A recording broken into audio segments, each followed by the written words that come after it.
ನಮಸ್ಕಾರ ವೀಕ್ಷಕರೇ, ಕ್ರೈಮ್ ಜಗತ್ತಿನ ಅಸಲಿ ಸತ್ಯಗಳನ್ನು ಖಚಿತ ಮಾಹಿತಿಗಳೊಂದಿಗೆ ಹೇಳುವ ಕ್ರೈಮ್ ಫೈಲ್ ಕಾರ್ಯಕ್ರಮಕ್ಕೆ ನಿಮಗೆಲ್ಲ ಸ್ವಾಗತ. ನಾನು ಪ್ರವೀಣ್ ಕುಮಾರ್.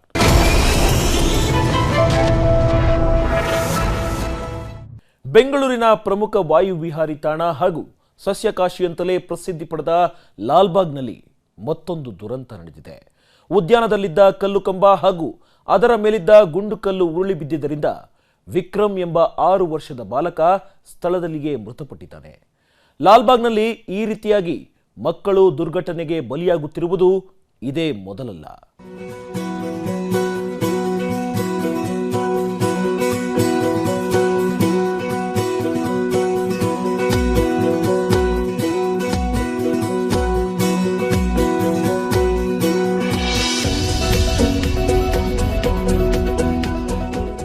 ಲಾಲ್ಬಾಗ್ ಸಸ್ಯ ತೋಟ. ಹೈದರ್ ಅಲಿ ಈ ಸಸ್ಯ ತೋಟದ ಕಾಮಗಾರಿಯನ್ನ ಪ್ರಾರಂಭಿಸಿದರು. ಅವರ ಕಾಲಾನಂತರ ಆತನ ಮಗನಾದ ಟಿಪ್ಪು ಸುಲ್ತಾನನ್ನು ಪೂರ್ಣಗೊಳಿಸಿದನು. ಲಾಲ್ಬಾಗ್ನ ಸುಮಾರು 240 ಎಕರೆ ಪ್ರದೇಶದಲ್ಲಿ ಉಷ್ಣವಲಯದ ಸಸ್ಯಗಳ ಬೃಹತ್ ಸಂಗ್ರಹವಿದ್ದು 1000ಕ್ಕೂ ಹೆಚ್ಚು ಪ್ರಭೇದದ ವನಸ್ಪತಿಗಳಿವೆ. ಹೀಗಾಗಿ ಶತಮಾನದಿಂದ ಬೆಂಗಳೂರಿಗರು ಪ್ರತಿದಿನವೂ ಇಲ್ಲಿ ವಾಯುವಿಹಾರ ಮಾಡ್ತಾರೆ. ಮೊದಲೆಲ್ಲ ವಾಯುವಿಹಾರದ ತೋಟವಾಗಿದ್ದ ಲಾಲ್ಬಾಗ್ ಬರ್ತಾ ಬರ್ತಾ ಪ್ರವಾಸಿ ತಾಣವೂ ಆಯಿತು.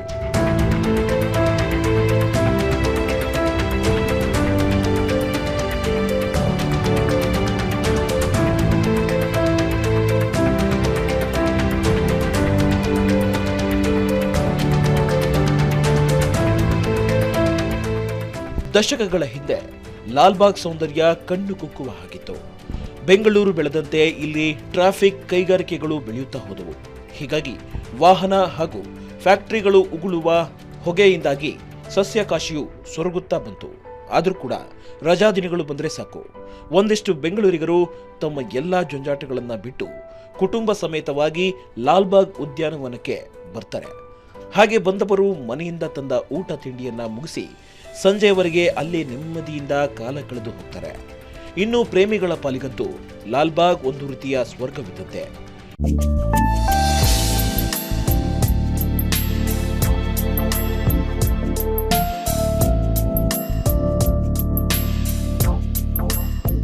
ಕುಮಾರ್ ಮತ್ತು ರೇವತಿ 7 ವರ್ಷಗಳ ಹಿಂದೆ ವಿವಾಹವಾಗಿದ್ದರು.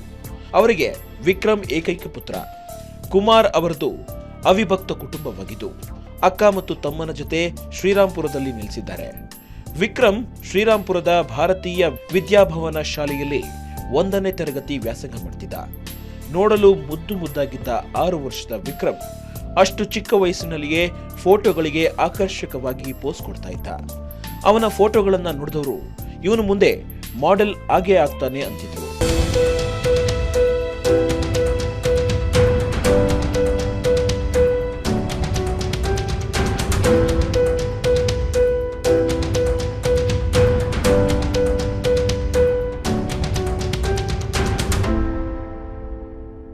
ನಿನ್ನೆ ಭಾನುವಾರ, ಜೊತೆಗೆ ಕ್ರಿಸ್ಮಸ್ ರಜೆ ಬೇರೆ.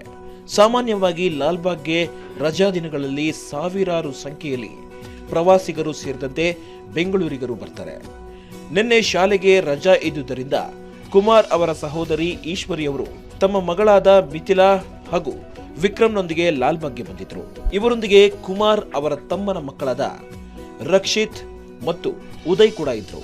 ಸೋಮವಾರ ಬೆಳಗ್ಗೆ 10 ಗಂಟೆ ಸುಮಾರಿಗೆ ಐವರು ಲಾಲ್ಬಾಗ್ಗೆ ಬಂದಿದ್ದು ಮಧ್ಯಾಹ್ನದವರೆಗೆ ಇಡೀ ಲಾಲ್ಬಾಗ್ ಸುತ್ತಾಡಿದ್ರು. ಅತ್ತೆ ಈಶ್ವರಿ ಮತ್ತು ಆಕೆಯ ಪುತ್ರಿ ಮಿಥಿಲಾ ಹಾಗೂ ಚಿಕ್ಕಪ್ಪನ ಮಕ್ಕಳೊಂದಿಗೆ ವಿಕ್ರಮ್ ಖುಷಿಯಾಗಿ ಆಟವಾಡುತ್ತಿದ್ದ.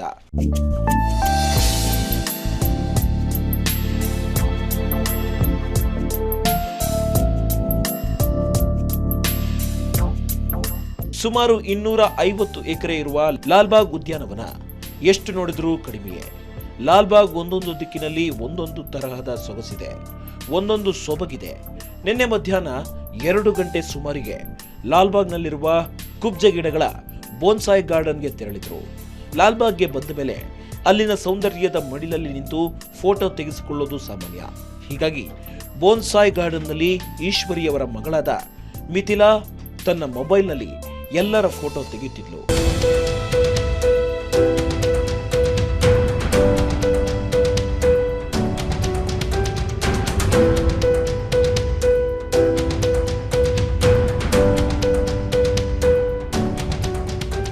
ಲಾಲ್ಬಾಗ್ ಬರೀ ಸಸ್ಯಕಾಶಿಗಷ್ಟೇ ಅಲ್ಲ, ಅದು ಒಂದು ರೀತಿಯ ಪಕ್ಷಿಧಾಮವೂ ಹೌದು. ಅಲ್ಲಿ ವಿವಿಧ ಪಕ್ಷಿಗಳು ಗೂಡು ಕಟ್ಕೊಂಡು ಚಿಲಿಪಿಲಿ ಗುಟ್ಟುತ್ತವೆ. ಹೀಗಾಗಿ ತೋಟಗಾರಿಕೆ ಇಲಾಖೆಯವರು ಪಕ್ಷಿಗಳಿಗೆ ನೀರೊದಗಿಸಲು ಕಲ್ಲಿನ ಕಂಬವೊಂದನ್ನು ನಿರ್ಮಿಸಿ ಅದರ ಮೇಲೆ ಗುಂಡು ಕಲ್ಲು ಇಟ್ಟು ಬೋಗುಣಿಗಳನ್ನು ನಿರ್ಮಾಣ ಮಾಡಿದ್ದಾರೆ. ಹೀಗೆ ಕಲ್ಲಿನಿಂದ ನಿರ್ಮಿತವಾದ ನೀರಿನ ಗುಂಡಿ ಅಂದ್ರೆ ಬರ್ಡ್ ಬಾತ್ ಪಿಲ್ಲರ್ಗಳಲ್ಲಿ ಪ್ರತಿದಿನವೂ ನೂರಾರು ಹಕ್ಕಿಗಳು ಬಂದು ನೀರಾಟವಾಡುತ್ತವೆ. ಪಕ್ಷಿಗಳಾಡೋ ನೀರಾಟವನ್ನ ಎಂಜಾಯ್ ಮಾಡೋ ಪ್ರವಾಸಿಗರು ಆ ದೃಶ್ಯಗಳನ್ನ ತಮ್ಮ ಕ್ಯಾಮೆರಾಗಳಲ್ಲಿ ಸೆರೆ ಹಿಡಿಯೋದು ಅಲ್ಲಿ ಸಾಮಾನ್ಯವಾಗಿರುತ್ತೆ.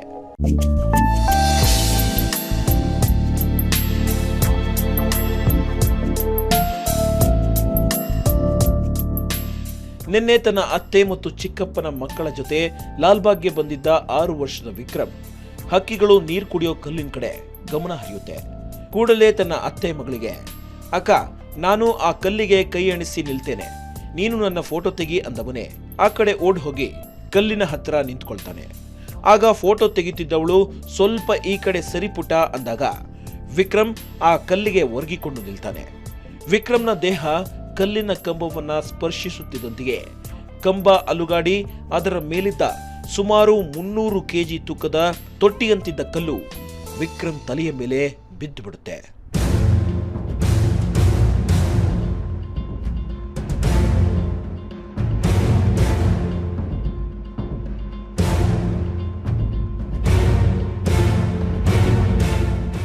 ವಿಕ್ರಮ್ನ ಮೈ ಮೇಲೆ ಕಲ್ಲು ಬಿದ್ದಾಗ ಅಲ್ಲಿದ್ದವರು ಮಾಡಿದ್ದೇನು? ಈ ಪ್ರಕರಣದಲ್ಲಿ ಲಾಲ್ಬಾಗ್ ಸಿಬ್ಬಂದಿಯ ನಿರ್ಲಕ್ಷ್ಯವೇನು ಹಾಗೂ ಈ ಬಗ್ಗೆ ಅವರು ಹೇಳೋದೇನು? ಅಸಲು ವಿಕ್ರಮ್ ಆ ಕಲ್ಲಿನ ಕೆಳಗೆ ನಿಂತಿದ್ನ? ಎಲ್ಲವನ್ನೂ ನೋಡೋಣ ಚಿಕ್ಕದೊಂದು ಬ್ರೇಕ್ನ ನಂತರ. ಲಾಲ್ಬಾಗ್ನಲ್ಲಿ ಪಕ್ಷಿಗಳಿಗೆ ನೀರು ಒದಗಿಸುವ ಉದ್ದೇಶದಿಂದ 4 ಅಡಿ ಎತ್ತರದ ಪಿಲ್ಲರ್ ನಿಲ್ಲಿಸಿ ಅದರ ಮೇಲೆ ಕಲ್ಲಿನ ತೊಟ್ಟಿ ಇಡಲಾಗಿತ್ತು. ಆದರೆ ತೊಟ್ಟಿಯನ್ನ ನಿರ್ಮಾಣ ಮಾಡುವಲ್ಲಿ ಸಿಬ್ಬಂದಿ ನಿರ್ಲಕ್ಷ್ಯ ವಹಿಸಿದರು.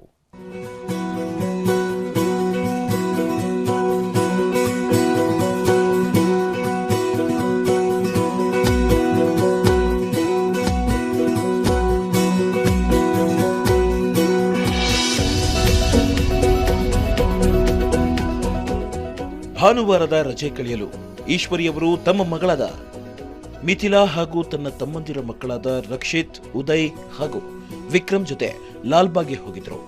ಆ ವೇಳೆ ಲಾಲ್ಬಾಗ್ನಲ್ಲಿ ಪಕ್ಷಿಗಳಿಗೆ ನೀರು ಒದಗಿಸಲು ಇಡಲಾಗಿದ್ದ 4 ಅಡಿ ಎತ್ತರದ ಪಿಲ್ಲರ್ ಬಳಿ ಹೋದ ವಿಕ್ರಮ್ ಕಲ್ಲಿಗೆ ಒರಗಿಕೊಂಡು ಫೋಟೋ ತೆಗೆಸಿಕೊಳ್ಳಲು ನಿಲ್ತಾನೆ. ಆಗ ವಿಕ್ರಮ್ನ ದೇಹ ಕಲ್ಲಿನ ಕಂಬವನ್ನ ಸ್ಪರ್ಶಿಸುತ್ತಿದ್ದಂತೆಯೇ ಕಂಬ ಅಲುಗಾಡಿ ಅದರ ಮೇಲಿದ್ದ ಸುಮಾರು 300 ಕೆಜಿ ತೂಕದ ತೊಟ್ಟಿಯಂತಿದ್ದ ಕಲ್ಲು ವಿಕ್ರಮ್ ತಲೆಯ ಮೇಲೆ ಬಿದ್ದು ಬಿಡುತ್ತೆ.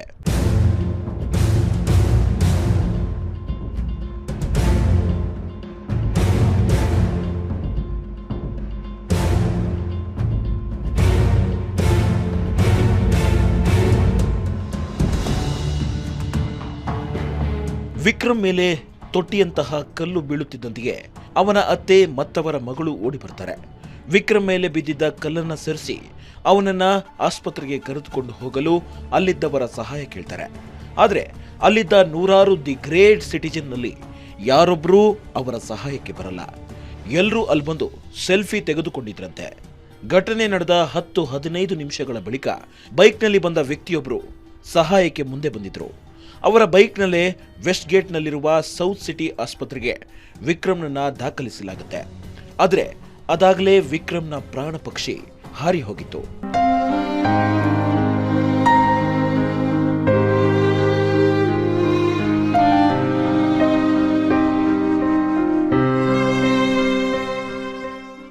ವಿಕ್ರಮ್ ಮತ್ತವನ ಮನೆಯವರು ಬೋನ್ಸಾಯಿ ಗಾರ್ಡನ್ನ ಬಳಿ ಬಂದಾಗ ಪಿಲ್ಲರ್ ಬಳಿ ಹೋಗದಂತೆ ಸಿಬ್ಬಂದಿ ರಾಮಚಂದ್ರಪ್ಪ ಎಂಬುವವರು ಅವರಿಗೆ ಎಚ್ಚರಿಕೆ ನೀಡಿ ಗಿಡಗಳಿಗೆ ನೀರು ಹಾಕಲು ಬೇರೆಡೆ ಹೋಗಿದ್ರಂತೆ. ರಾಮಚಂದ್ರಪ್ಪ ಆ ಕಡೆ ಹೋಗುತ್ತಿದ್ದಂತೆಯೇ ಸುಮಾರು 16 ವರ್ಷದ ಮಿಥಿಲಾ ಎಲ್ಲ ಮಕ್ಕಳನ್ನ ಆ ಕಡೆ ಕರೆದುಕೊಂಡು ಹೋಗಿದ್ಲಂತೆ. ಅಷ್ಟೇ ಅಲ್ಲ, ವಿಕ್ರಮ್ನನ್ನ ಆ ಕಲ್ಲಿನ ಕಂಬದ ಮೇಲಿದ್ದ ತೊಟ್ಟಿಯ ಮೇಲೆ ಕೂಡಿಸಿದ್ಲಂತೆ. ಅನಂತರ ಮಿಥಿಲಾ ಆ ಕಂಬಕ್ಕೆ ಒರಗಿ ನಿಂತು ಸೆಲ್ಫಿ ತೆಗೆದುಕೊಳ್ಳಲು ಮುಂದಾಗ್ತಾಳೆ. ಹಾಗೆ ಮಿಥಿಲಾ ಕಂಬಕ್ಕೆ ಒರಗಿಕೊಳ್ಳುತ್ತಿದ್ದಂತೆಯೇ ಕಂಬ ಪಕ್ಕಕ್ಕೆ ವಾಲಿ ಬಿದ್ದಿದೆ. ಆಗ ಕಂಬದ ಮೇಲೆ ಕುಳಿತಿದ್ದ ವಿಕ್ರಮ್ ಮೇಲೆ ಕಲ್ಲು ಬಿತ್ತು ಎಂದು ಲಾಲ್ಬಾಗ್ ಸಿಬ್ಬಂದಿ ಹೇಳ್ತಾರೆ. ಆದರೆ ಪ್ರತ್ಯಕ್ಷದರ್ಶಿಗಳು ಹಾಗೂ ಮನೆಯವರು ವಿಕ್ರಮ್ ಕಂಬವನ್ನ ಹೊರಗೆ ನಿಂತಿದ್ದ ವೇಳೆ ಅವನ ಮೇಲೆ ಕಲ್ಲು ಬಿತ್ತು ಅಂತಾರೆ. ಈಗ ಸತ್ತೋಯ್ತಲ್ಲ ಮಗು, ಆ ಮಗುನು ಅವ್ರ ಅಕ್ಕ ಇನ್ನೊಂದು ಯಾವುದು ಕಲ್ ಮೇಲೆ ಕುಂಡ್ರಿಸಿಲ್ಲ, ಸುಳ್ಳು ಪಾಪ. ಹಿಂಗೆ ಹೋಗಿ ಹಿಂಗೆ ತೆಗಿಯಕ್ಕೆ ಹೋಗೋರೆ, ಕಲ್ಲು ನ್ಯಾಚುರಲ್ ಆಗಿ ಹಿಂಗೆ ನಿಲ್ಸಿದ್ರಲ್ಲ, ಅದು ಮೇಲೆ ಜಾಗ್ಬಿತ್ತು, ತೆಚ್ಚಾಗೈತೆ, ಅಲ್ಲಾಡಿ ಇವ್ರ ಮೇಲೆ ಬಿದ್ದಿರುತ್ತೆ ಸರ್. ಎಸ್, ಈಗ ಆ ಕಂಬಗಳ ಅಸಲಿ ವಿಷಯಕ್ಕೆ ಬರೋಣ. ಲಾಲ್ಬಾಗ್ ಉದ್ಯಾನವನದಲ್ಲಿ ಸುಮಾರು 4 ಅಡಿಗಳಷ್ಟು ಎತ್ತರದ ಕಂಬಗಳನ್ನು ಮಾಡಿ ಅದರ ಮೇಲೆ ಕಲ್ಲಿನ ತೊಟ್ಟಿಗಳನ್ನು ಇಟ್ಟು ಹಕ್ಕಿಗಳಿಗೆ ನೀರು ಕುಡಿಯಲು ಅಲ್ಲಿಯ ಸಿಬ್ಬಂದಿ ಅನುವು ಮಾಡಿಕೊಟ್ಟಿದ್ದಾರೆ. ಅವರ ಈ ಹಕ್ಕಿಯ ಪ್ರೇಮವನ್ನ ನಾವು ಮೆಚ್ಚಲೇಬೇಕು ಹಾಗೂ ಅಭಿನಂದಿಸಲೇಬೇಕು. ವಿಷಯ ಇದಲ್ಲ, ಹಿರಿಯರು ಕಿರಿಯರನ್ನದೇ ಸಾವಿರಾರು ಜನ ತಿರುಗಾಡೋ ಉದ್ಯಾನವನದಲ್ಲಿ ಅವರು ನಿರ್ಮಿಸಿದ ಬರ್ಡ್ ಬಾತ್ ಪಿಲ್ಲರ್ಗಳು ಅದೆಷ್ಟು ಗಟ್ಟಿಮುಟ್ಟಾಗಿದ್ದವು ಅನ್ನೋದು ನಮ್ಮ ಪ್ರಶ್ನೆ.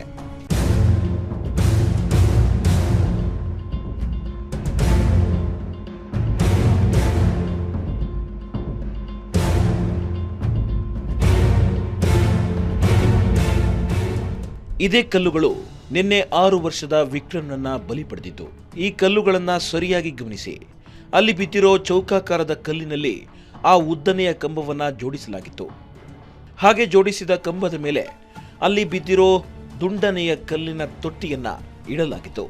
ವಿಚಿತ್ರ ಅಂದ್ರೆ ಈ ಕಲ್ಲುಗಳನ್ನು ಒಂದರಲ್ಲಿ ಒಂದನ್ನ ಜೋಡಿಸುವಾಗ ಯಾವುದೇ ಸಿಮೆಂಟ್ ಆಗಲಿ ಅಥವಾ ಇನ್ನಾವುದೋ ಫಿಕ್ಸರ್ ಅನ್ನಾಗಲಿ ಉಪಯೋಗಿಸಿಲ್ಲ. ಅಷ್ಟೇ ಅಲ್ಲ, ಕೆಳಗಡೆ ಇದ್ದ ಚೌಕಾಕಾರದ ಕಲ್ಲನ್ನ ನೆಲದಲ್ಲಿ ಹೂತಿರಲಿಲ್ಲ. ನೋಡಲು ಮಕ್ಕಳು ಖಾಲಿ ರಟ್ಟಿನ ಬಾಕ್ಸ್ಗಳನ್ನ ಜೋಡಿಸಿ ಆಡ್ತಾರಲ್ಲ, ಥೇಟ್ ಅದೇ ರೀತಿಯಲ್ಲಿ ಈ ಕಲ್ಲುಗಳನ್ನ ಜೋಡಿಸಲಾಗಿತ್ತು.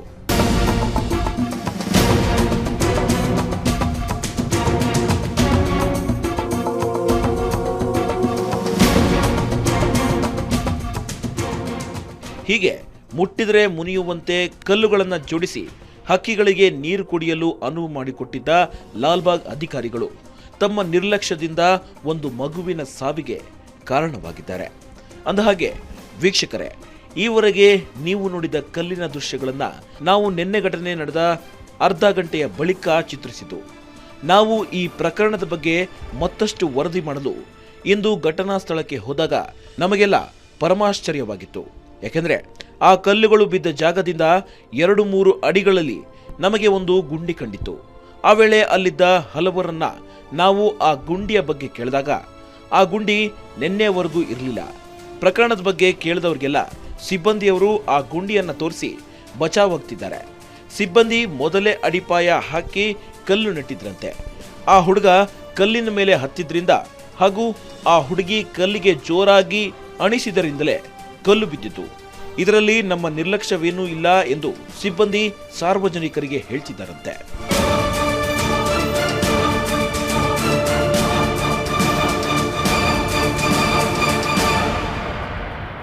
ಲಾಲ್ಬಾಗ್ನಲ್ಲಿ ಈ ದುರಂತ ನಡೆಯುತ್ತಿರುವುದು ಇದೇ ಮೊದಲ.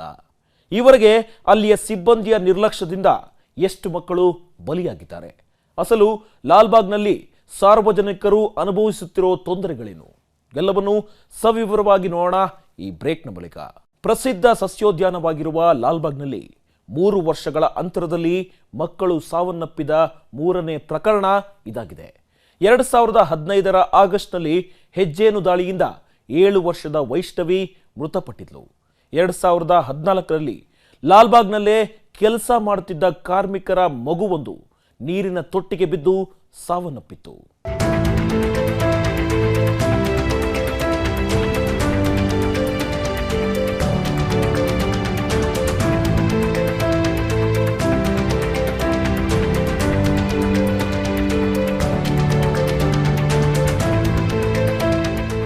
ಬೆಂಗಳೂರಿನ ಗ್ರೀನ್ ಸಿಟಿ ಅಂತ ಕರೆಯೋದ್ರಲ್ಲಿ ಲಾಲ್ಬಾಗ್ ಪಾತ್ರ ಬಹುದೊಡ್ಡದು.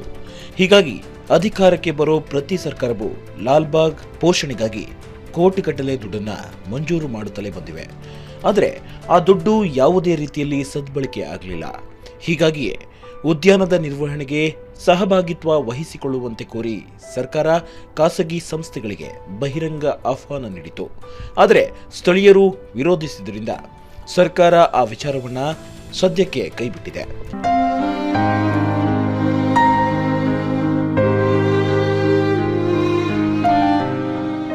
ಲಾಲ್ಬಾಗ್ನ ಸಿಬ್ಬಂದಿಗಳ ನಿರ್ಲಕ್ಷ್ಯಕ್ಕೆ ವಿಕ್ರಮ್ ಮೊದಲ ಬಲಿಯಲ್ಲ.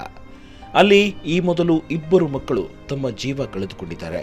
ಅದು 2014ನೇ ಇಸವಿ. ಲಾಲ್ಬಾಗ್ನಲ್ಲಿ ಕೂಲಿ ಕಾರ್ಮಿಕರು ಕೆಲಸ ಮಾಡ್ತಿದ್ರು. ಆಗ ಕಾರ್ಮಿಕರೊಬ್ಬರ ಪುಟ್ಟ ಮಗು ಪ್ರಜ್ವಲ್ ಆಡ್ತಾ ಹೋಗಿ ನೀರಿನ ತೊಟ್ಟಿಗೆ ಬಿದ್ದಿದ್ದ. ಕೆಲಸದಲ್ಲಿ ಮಗ್ನರಾಗಿದ್ದ ಕಾರ್ಮಿಕರು ಆನಂತರ ಮಗುವಿಗಾಗಿ ಹುಡುಕ್ತಿದ್ರು. ಹಾಗೆ ಹುಡುಕ್ತಿದ್ದ ಪೋಷಕರಿಗೆ ಪುಟ್ಟ ಕಂದ ಪ್ರಜ್ವಲ್ ಹೆಣವಾಗಿ ಸಿಕ್ಕಿದ್ದ.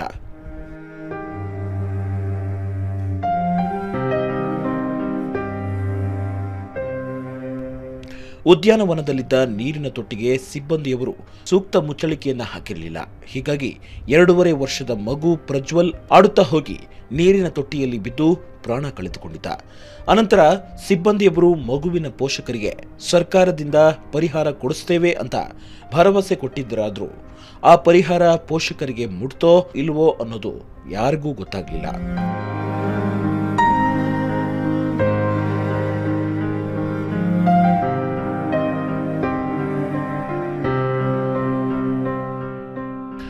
ಇನ್ನು ಅದು 2015ರ ಆಗಸ್ಟ್ ತಿಂಗಳು. ಪ್ರತಿ ವರ್ಷದಂತೆ ಆ ವರ್ಷವೂ ಲಾಲ್ಬಾಗ್ನಲ್ಲಿ ಫಲಪುಷ್ಪ ಪ್ರದರ್ಶನ ನಡೀತಿತ್ತು. ಬೆಂಗಳೂರಿನ ಪದ್ಮನಾಭನಗರದ ಗುರುಪ್ರಸಾದ್ ಹಾಗೂ ಸುಗುಣ ದಂಪತಿ ಪುತ್ರಿ ವೈಷ್ಣವಿ ತನ್ನ ತಂದೆ ತಾಯಿಯ ಜೊತೆ ಲಾಲ್ಬಾಗ್ ಫಲಪುಷ್ಪ ವೀಕ್ಷಣೆಗೆ ತೆರಳಿದ್ಲು.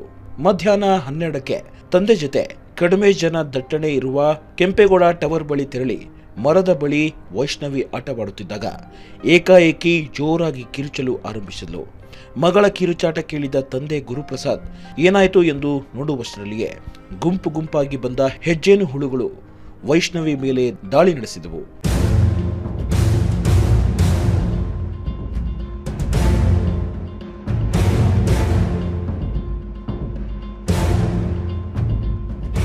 ಗಾಬರಿಯಾದ ಗುರುಪ್ರಸಾದ್ ಮಗಳನ್ನ ಹೆಜ್ಜೇನು ದಾಳಿಯಿಂದ ರಕ್ಷಿಸಲು ಯತ್ನಿಸಿದಾಗ ಅವರ ಮೇಲೂ ಜೇನುಹುಳುಗಳು ದಾಳಿ ಮಾಡಿದವು.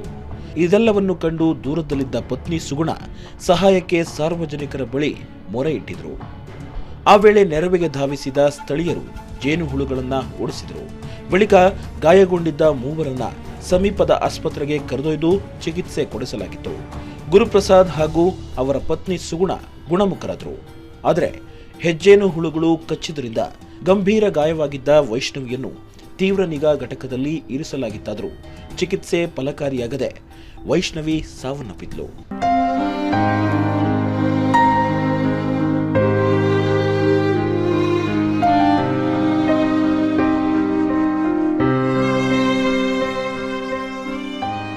ವೈಷ್ಣವಿಯ ಕತೆ ಅಲ್ಲಿಗೆ ಮುಗಿಯುತ್ತಿಲ್ಲ. ವೈಷ್ಣವಿಯನ್ನ ಅವಳ ಅಜ್ಜ ಅಜ್ಜಿ ತುಂಬಾನೇ ಹಚ್ಚಿಕೊಂಡಿದ್ರು.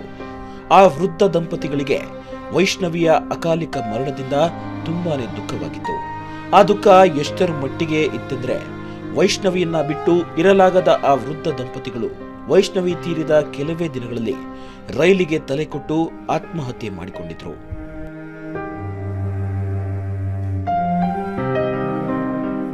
ವೈಷ್ಣವಿಯ ಪ್ರಕರಣ ನಡೆದಾಗ ಲಾಲ್ಬಾಗ್ ಸಿಬ್ಬಂದಿ ಅರಿಕೆಯ ಉತ್ತರ ಕೊಟ್ಟು ವೈಷ್ಣವಿಯ ಸಾವಿಗೆ ಪರಿಹಾರ ಕೊಡಲು ಹೋಗಿದ್ರು.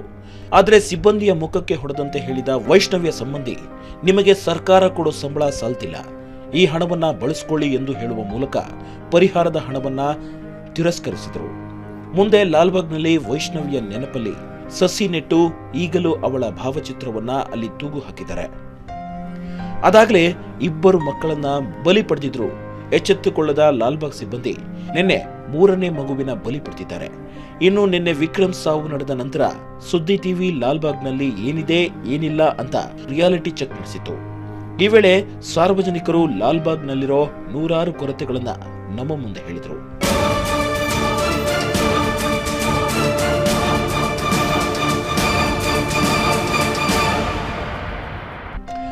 ಲಾಲ್ಬಾಗ್ನಲ್ಲಿ ಮುಖ್ಯವಾಗಿ ಮೂಲಭೂತ ಸೌಕರ್ಯಗಳ ಕೊರತೆ ಎದ್ದು ಕಾಣುತ್ತೆ. ಕುಡಿಯಲು ಶುದ್ಧ ನೀರು ಸಿಗಲ್ಲ, ಶೌಚಾಲಯಗಳಿವೆ, ಆದರೆ ಅವುಗಳ ಸುತ್ತ ಗಿಡಗಂಟೆಗಳು ಎದ್ದಿದ್ದರಿಂದ ಅವುಗಳು ಉಪಯೋಗ ಬಾರದಂತಾಗಿವೆ. ಮುಖ್ಯವಾಗಿ ಇವತ್ತಿಗೂ ಲಾಲ್ಬಾಗ್ ಹಲವು ಮರಗಳಲ್ಲಿ ಹೆಜ್ಜೇನಿನ ಗುಡಿಗಳಿವೆ. ಅವು ಯಾವ ಸಂದರ್ಭದಲ್ಲಿ ಬೇಕಾದರೂ ದಾಳಿ ಮಾಡಬಹುದಂತ ಗೊತ್ತಿದ್ರೂ ಸಿಬ್ಬಂದಿ ಸೂಕ್ತ ಕ್ರಮ ಕೈಗೊಂಡಿಲ್ಲ. ಅಷ್ಟೇ ಅಲ್ಲ, ಅಲ್ಲಿ ದಿನನಿತ್ಯ ವಾಯು ವಿಹಾರಕ್ಕೆ ಬರೋ ಸಾರ್ವಜನಿಕರು ಅಲ್ಲಿಯ ಕುಂದುಕೊರತೆಗಳನ್ನ ಎಷ್ಟೇ ಹೇಳಿದ್ರು ಅಧಿಕಾರಿಗಳು ಗಮನಿಸುವುದಿಲ್ಲ. ಒಟ್ನಲ್ಲಿ 6 ವರ್ಷದ ಮಗು ವಿಕ್ರಮ್ ಲಾಲ್ಬಾಗ್ನಲ್ಲಿ ನಡೆದ ದುರಂತದಲ್ಲಿ ಸಾವನ್ನಪ್ಪಿದ್ದಾನೆ. ಅವನನ್ನ ಕಳೆದುಕೊಂಡ ತಂದೆ ತಾಯಿಯ ದುಃಖ ಮುಗಿಲು ಮುಟ್ಟಿದೆ. ಕುಮಾರ್ ಹಾಗೂ ರೇವತಿ ದಂಪತಿಗೆ ವಿಕ್ರಮ್ ಒಬ್ಬನೇ ಮಗ. ಸಾವಿನ ಬಳಿಕವೂ ಆತನ ಕಣ್ಣುಗಳನ್ನ ದಾನ ಮಾಡಲು ಕುಮಾರ್ ಹಾಗೂ ರೇವತಿ ದಂಪತಿಗಳು ತೀರ್ಮಾನಿಸಿದ್ದಾರೆ. ಆಸ್ಪತ್ರೆಗೆ ಬಂದಿದ್ದ ಪೋಷಕರು ಮಗನ ಕಣ್ಣುಗಳನ್ನ ದಾನ ಮಾಡುವುದಾಗಿ ಹೇಳಿದ್ದಾರೆ. ಆ ಕಣ್ಣುಗಳನ್ನ ತೆಗೆದುಕೊಂಡು ಅಗತ್ಯವಿರುವವರಿಗೆ ನೀಡುತ್ತೇವೆ ಎಂದು ವಿಕ್ಟೋರಿಯಾ ಆಸ್ಪತ್ರೆಯ ವೈದ್ಯರು ಹೇಳಿದ್ದಾರೆ. ಈ ಮೂಲಕ ವಿಕ್ರಮ್ನ ಕಣ್ಣುಗಳು ಮತ್ತೆ ಜಗತ್ತನ್ನ ನೋಡಲಿದೆ.